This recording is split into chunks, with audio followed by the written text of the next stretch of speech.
Welcome back to the Cycle Frontier. In episode 1, I kind of gave a broad overview of how this game works, it was kind of a long video. I spent like an hour going through every little detail of what I've discovered so far about the game. This time, we've already done that, so let's just deploy to Fortuna 2 and just see what kind of trouble we can get into. I've already insured my stuff.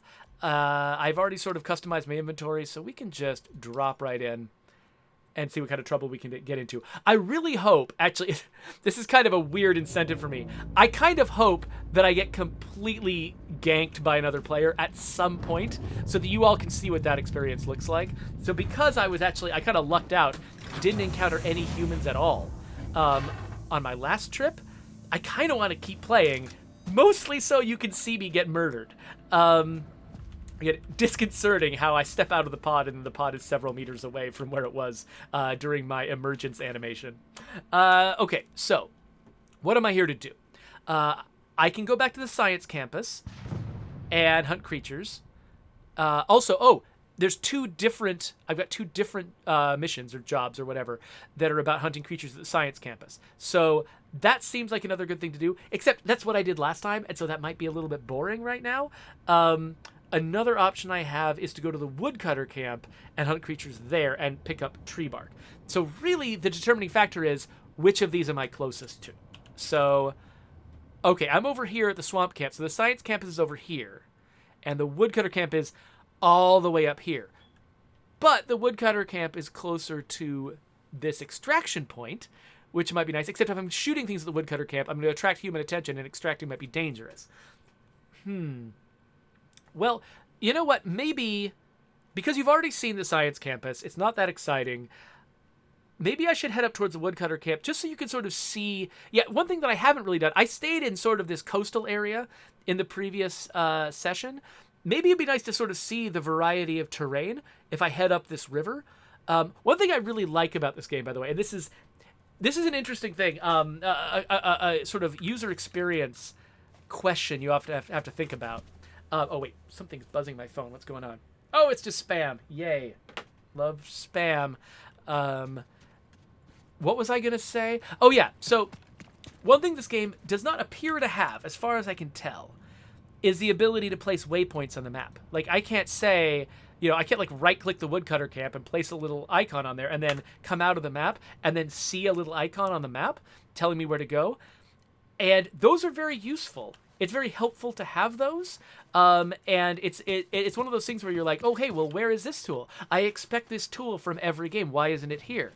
And it's very easy to make an argument when you're talking about the sort of user experience of a game that you should always give the player all the tools you can to help them. That helping the player is good.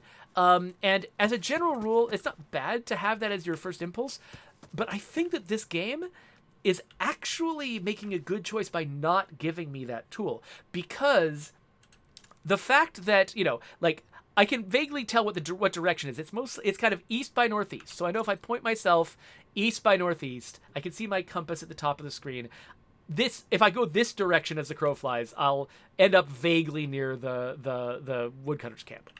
And so I can find the direction just fine without needing to have that objective marker there because I've got the compass, and so I'm all right. The thing the objective marker would do, so I don't need the objective marker to figure out the distance. I can figure out the distance myself well enough.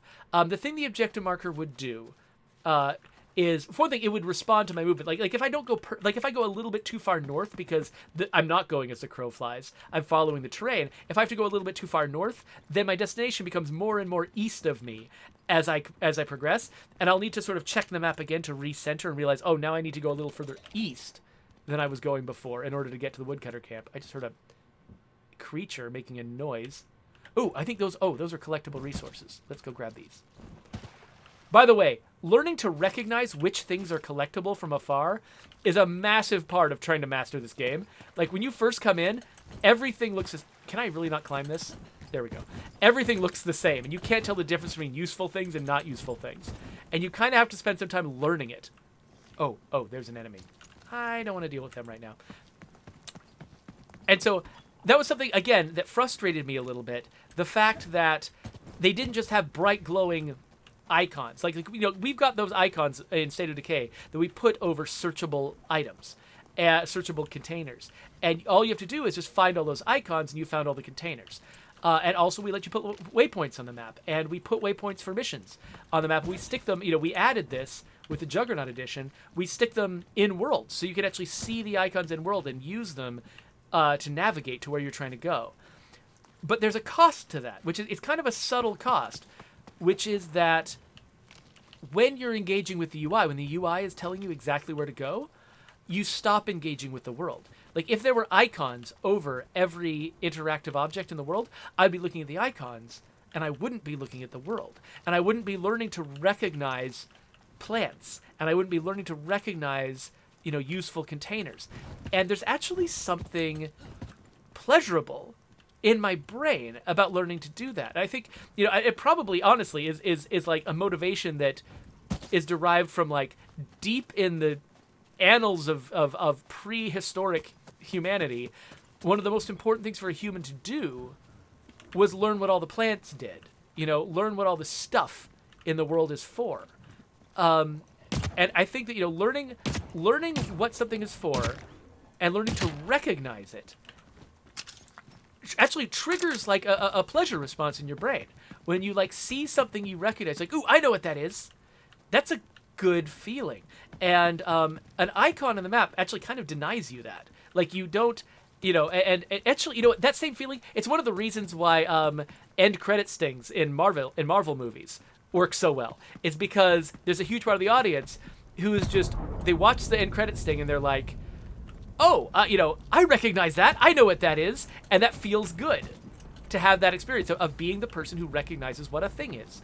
And so so they could have done a version of this game where everything you can collect has got an icon over it. And it's really obvious what it is, and you just run over and you just grab all the icons, and it's just an icon cleaning game. And that would probably be satisfying to a degree. But I think that I would get tired of that much faster, because you know what? Because recognizing an icon is easy, and it stops being rewarding. But learning to recognize something in a busy environment, like being able to sort of look through this environment and see, oh, I know that plant is useless, but that plant is a real thing that I need to go collect. That's an interesting little puzzle my brain is solving that it's getting rewarded for that I wouldn't be doing if the icons were there. And similarly, like, exploring the map like this, like, I've looked at my map and I've realized this river leads me to my destination. So I'm not following an icon. I do not know what this noise is that I'm hearing. I'm not following an icon and ignoring the world in favor of the icon. I'm using the world to navigate. So this wouldn't work if they didn't have this detailed map here where I could actually say, oh, look, there's a river, there's a building, there's a mountain. When I can see that there are rivers, buildings, and mountains on the map, then I can imagine using those to navigate. And now instead of navigating by an icon, I'm navigating by the world. And it means that I'm getting to know the world. And I'm getting this sense of familiarity with it. And that feeling of I'm exploring a world, I'm navigating a world, I'm engaged with this beautiful 3D world. That's a huge part of my intrinsic reward for playing the game. That's a huge part of, like, why I enjoy it. I think that, with all the frustrations with, losing my investments, losing my rewards, that the stuff that happens in this game all the time, especially from PvP, I think that I would find that, oh gosh, I would find that a lot less tolerable in a scenario where all I was doing was chasing icons. Oh gosh! Oh wow, they actually didn't kill me. Crazy. The fact that I'm actually engaged with the world means that I enjoy being down here more. And so I'm actually inclined to come down here, not necessarily because I'm going to find a bunch of rewards, though rewards are nice, and actually because I've collected a few things. I should probably stick some of them in my safe pockets. Like, I actually kind of want to come here regardless of whether I got rewards, because they've really grounded me in the map. And, and for instance, another thing they don't do is, like, they'll tell me things like, in my missions, they'll tell me you can find optic glass in cabinets. They don't tell me you can find optic glass in the crash ship or in the waterfall lab or in the vaccine labs. They don't tell me that, which means that, you know, for instance, I happen to know the waterfall lab is chock full of medical supplies. I know that because I went to the waterfall lab, I found it chock full of medical supplies, and I remembered it. And so when I want medical supplies and I'm near the waterfall lab, I go to the waterfall lab to get them. And that makes me feel clever. That makes me feel like I know the map.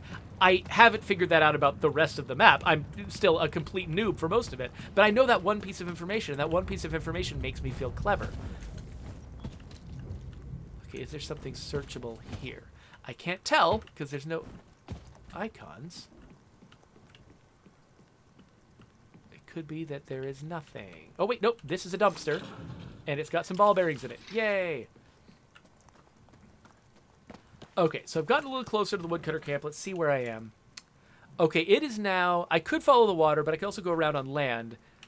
So I'm going to go around here and then go east by northeast to get up to the woodcutter camp. Oh, another thing, by the way, they give you, for instance, early on in the game, I had this mineral scanner that would point me towards mineable rocks. And I felt like I was reliant on it. And actually, I had a lot of anxiety about the fact that I felt like I needed to bring one with me everywhere I went, because I was like, well, how am I going to mine if I don't have the mineral scanner?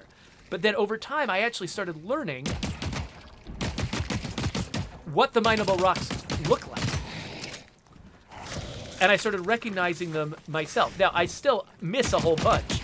I'm not, oh, yuck. I'm not great at it yet. I can get a lot better. But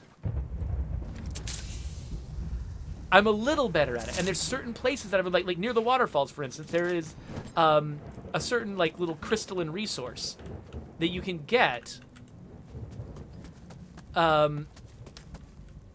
specifically at certain rocks underneath one of the waterfalls. And then there's another one behind the waterfalls that gives you a different rock.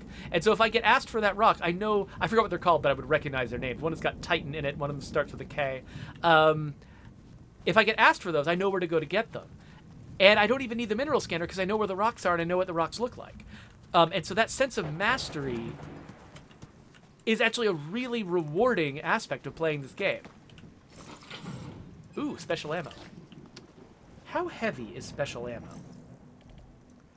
Pretty heavy, but I can put some of it in there. I don't even have any weapons that fire special ammo, but I'm not even going to bother bringing them until I've got enough special ammo to make it worth it. So collecting special ammo is worthwhile. Oh, another storm is incoming. Okay. Well, this might actually be a good place to wait out the storm.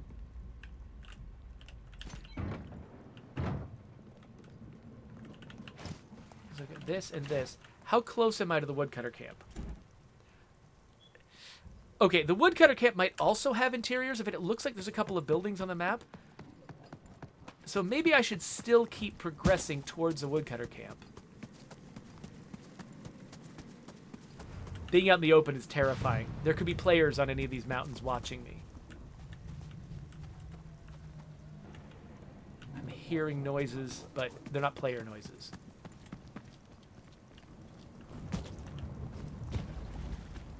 Actually, wait, is this... Let me see what kind of rocks these are. Regular old rocks.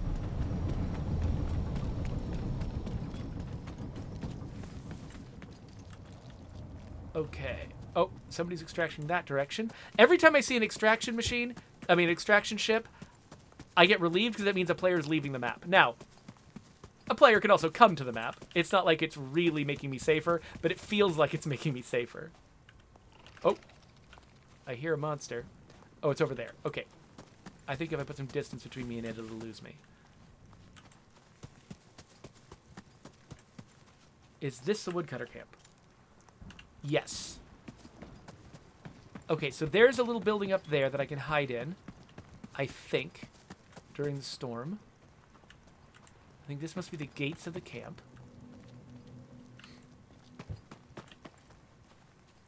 Ooh, and here's the bark I need. So actually, that's probably the stuff that belongs in my safe pockets. Okay, there's an enemy. Let's pull this stuff out of my safe pockets. Let's put... Okay, I can only bring one of these in my safe pockets, but that's fine. At least... Okay, so now I've locked it in. So if I get killed, I will at least have gotten one resource that I needed for a job.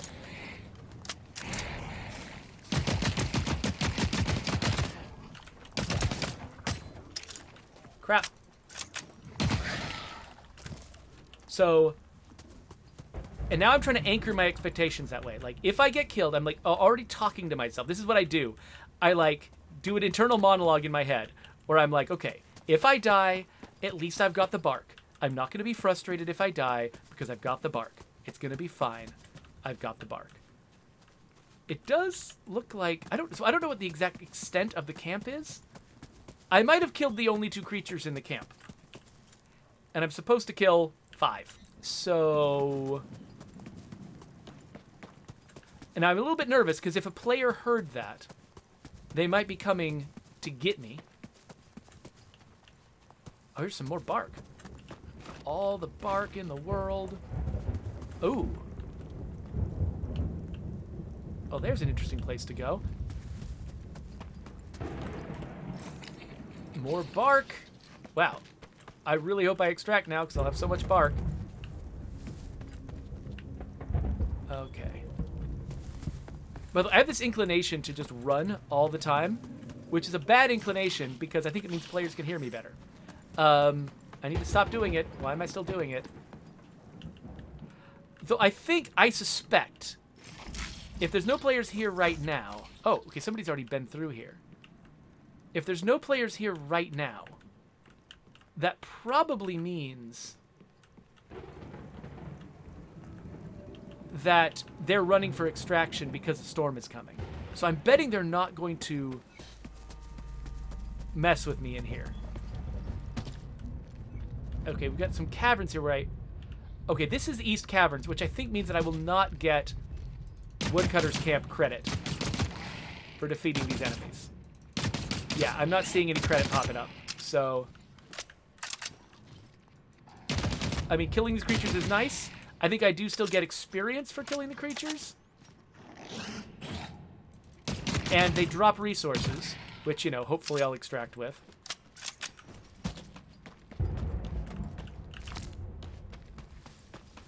But I do not get job credit for it.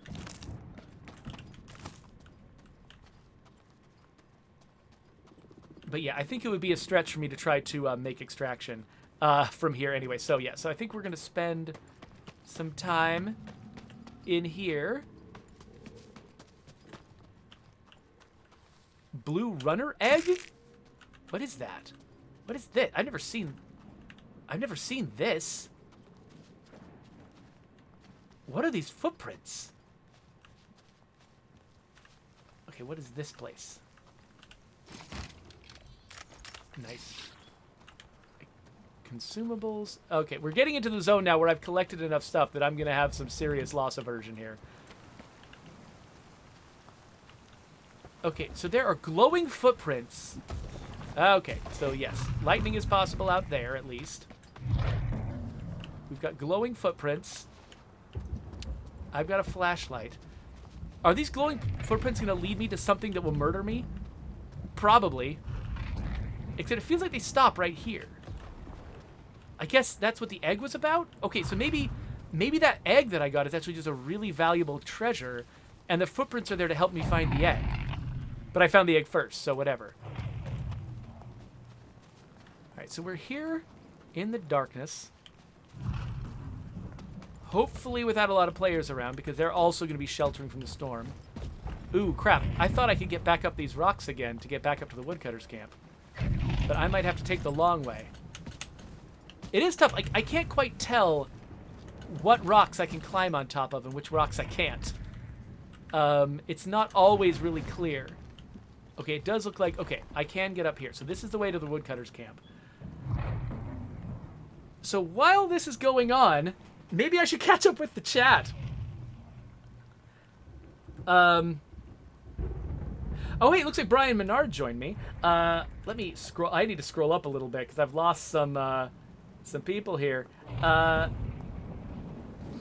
Okay, yeah, so Brian Menard subscribed. Hey, good to see you, Brian Menard. And congrats and thank you for helping with our charity drive, by the way. I really, really appreciate it. We all do. So yeah, congrats on I'm going to be trying to get involved myself once I've cleared some stress off my plate and I can figure out how it works. I'm planning on participating in that myself. For those of you who don't know, Undead Labs is doing a charity drive for the Red Cross called Bleed to Lead, I believe. It involves Twitch streamers drumming up people to make donations via Tiltify.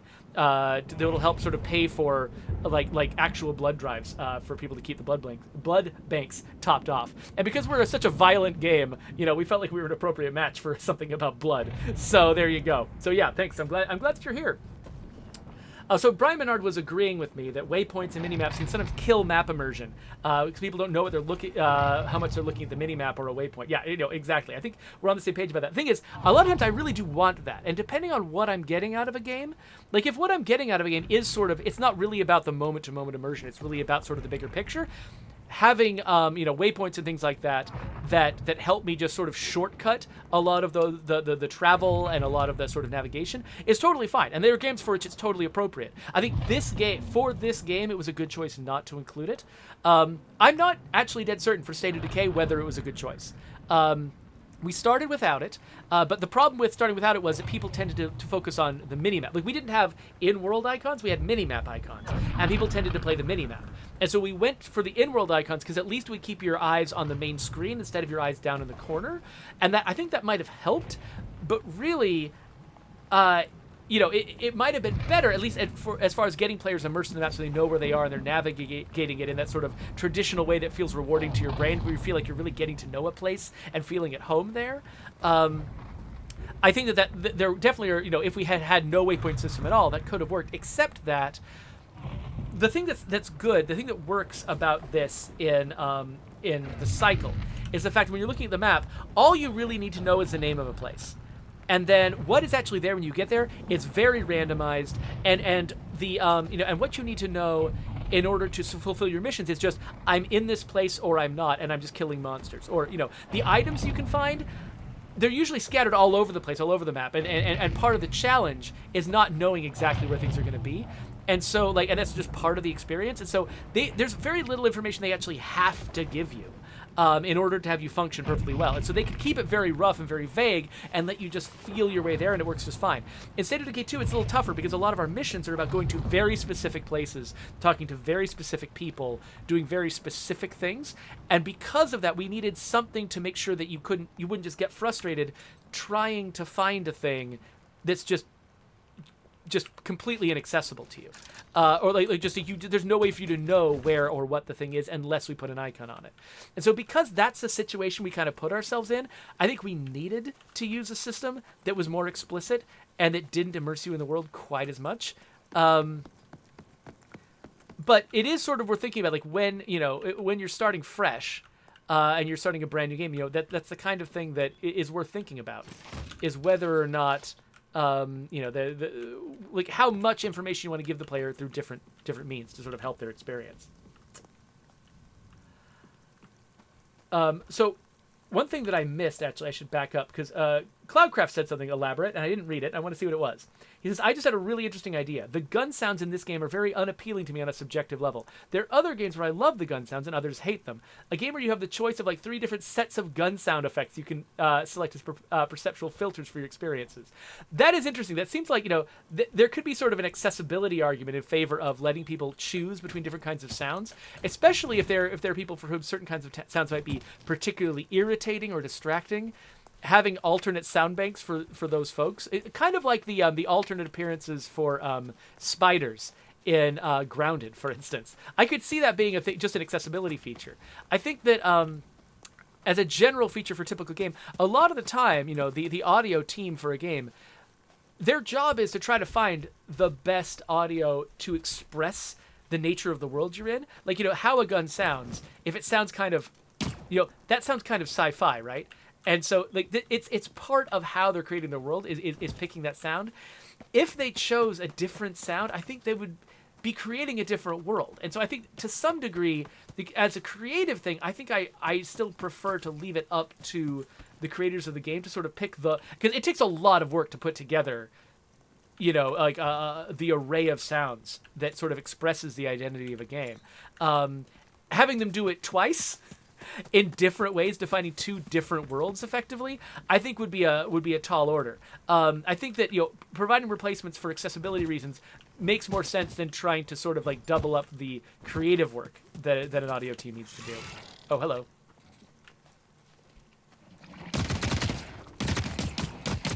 I am running a little bit low on this ammo, which is actually making me want to use the cheaper stuff. Oh, hey! This place counts as being woodcutter camp. I didn't realize that. I thought it was just that other smaller area.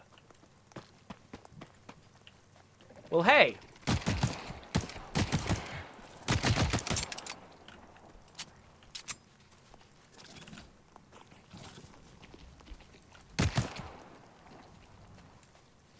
So I'm saving my assault rifle. What the heck is this guy doing? I'm saving my assault rifle because it's going to be the most valuable against a player. If there's a player waiting at my extraction point, I'm going to want that assault rifle. In fact, I'm low enough on ammo now that even though I have not completed this job yet, unless there's another really easy to fight creature here, I am inclined to just move on to extraction. In fact, there might be nothing here, in which case I will move on to extraction, no matter what. Oh, there's another tower over here. Can I get there? Okay, all these boxes are open, which means it's a disconcerting reminder. Oh, good. Some are not. Ooh, ammo. Great. It's a disconcerting reminder that I'm not the only one in this map. But also it means that whoever it is probably moved on. I hope. Crossing my fingers. Figuratively. Can't do that while I'm playing.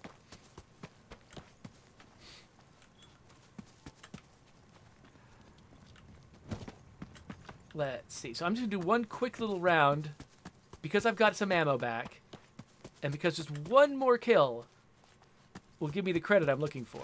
And I won't have to come back here. Well, I might have to come back here for the bark if I end up getting killed. I'm not sure if I'm the woodcutter camp anymore. Okay, I'm not seeing a lot of other creatures, so I think I might be screwed when it comes to trying to get that final kill. Though, hey, there's more bark for me to lose. Let's see, I just try to psych myself out, like, everything I'm picking up, I'm going to lose it. I'm going to lose it. Some idiot is going to kill me. Ooh, my backpack's full. Well, it's definitely time to move on. Though I kind of want to... If there's something especially valuable in this room... Sit. Wait, what is that noise? I don't know. But it made me nervous. Okay, I actually am wondering if maybe I should drop something. Something that is really common. Like, I've got 8 of these things. And they're really common and easy to get. They each weigh 3 pounds. Okay, I'm going to drop a bunch of those, and then I'm going to... This seems like it might actually be more valuable. This thing, sample container. I don't know what it is, but it seems valuable.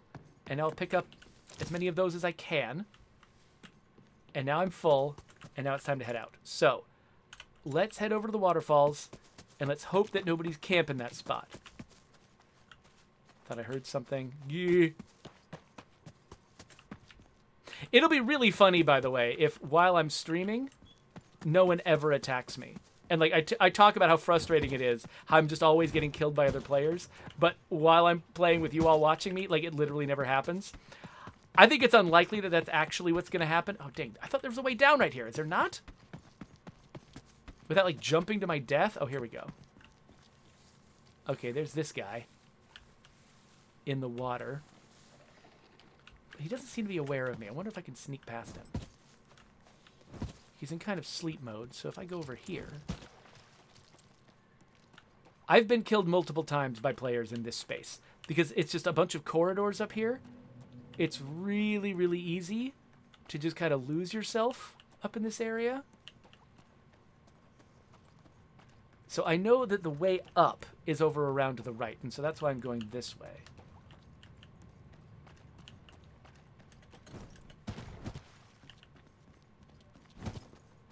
So Carlos Besser showed up and says that he just wants to tell me that he's playing Days Gone now for, like, the 3rd time. I really need to go back and try Days Gone again. I played it a little bit just to find out what it was. Oh, I can call the evac ship right here? I'm not actually dead certain where it lands.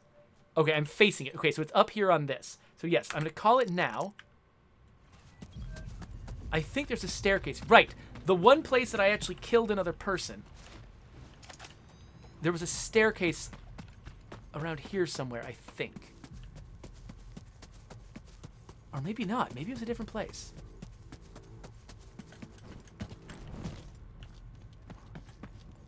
Okay, so waiting right here on the landing pad, probably a bad plan. Because if another player shows up, that's where they'll look first. Okay, ship is landing. Okay, so there is another... I think there's a different landing location around here somewhere. Where the ship only has one entrance. And that's actually my favorite. So let's look at what the ship does. It lands. It opens its door. Okay, it opens 3 doors. So this is scary because if there's another player converging on this location to murder me, they could come through any of these doors. There are some locations where they open all 4 doors, which is absolutely scary. But there's some where they only open 1. And the ones where they open 1 are the best because then you know definitely what direction to face to defend yourself. And now I've made it, like, we've done 2 in a row now where I didn't get killed by anyone, didn't even encounter anyone. Which is crazy. We got a lot of good stuff. We didn't quite get all the creatures in the woodcutter camp. And we've still not found circuit boards. I'm just way behind on circuit boards. And we didn't go to the science campus, but that's okay. We evacuated. That's great. And my Fortuna Pass leveled up. Yay! And now I can claim this thing. Can I, though? Can I claim that? Let's go find out if I can actually claim that.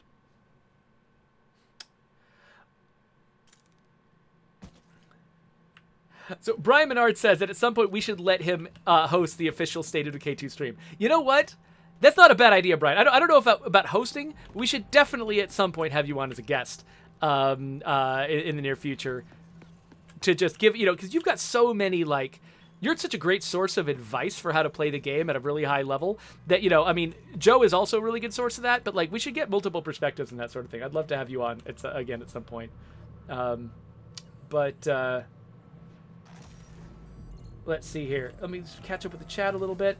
Okay, so Zach and Marge showed up recently and was like, hey, this looks beautiful. Yeah, so the world they've created here is gorgeous. I'll definitely tell you. Like, this station here with all, like, the neon signs and stuff, I love just sort of wandering around and looking at this place. It looks really, really good.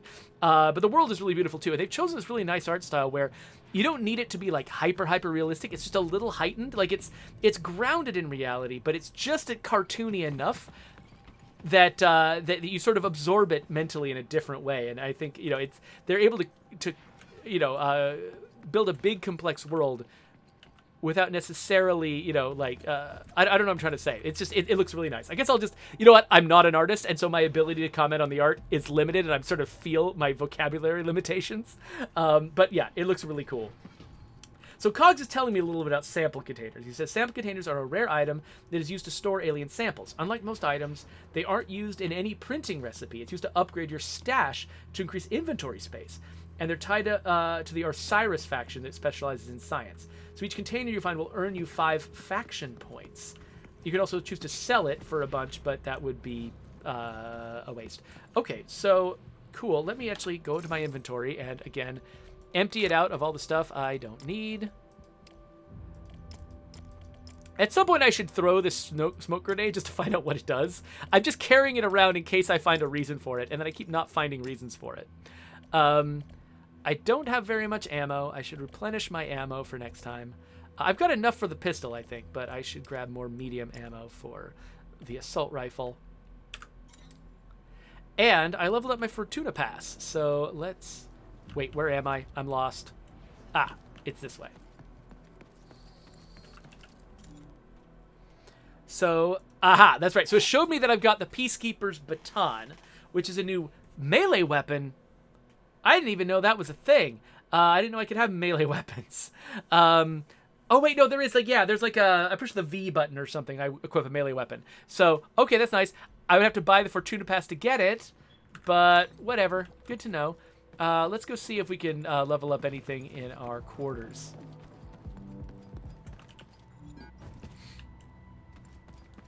Let's go over here. Quarter upgrades. Inventory is my favorite. Let's see. Can't afford this because I need... Okay, so I need sample containers to upgrade my inventory. I also need more metallic alloys, of which I have none.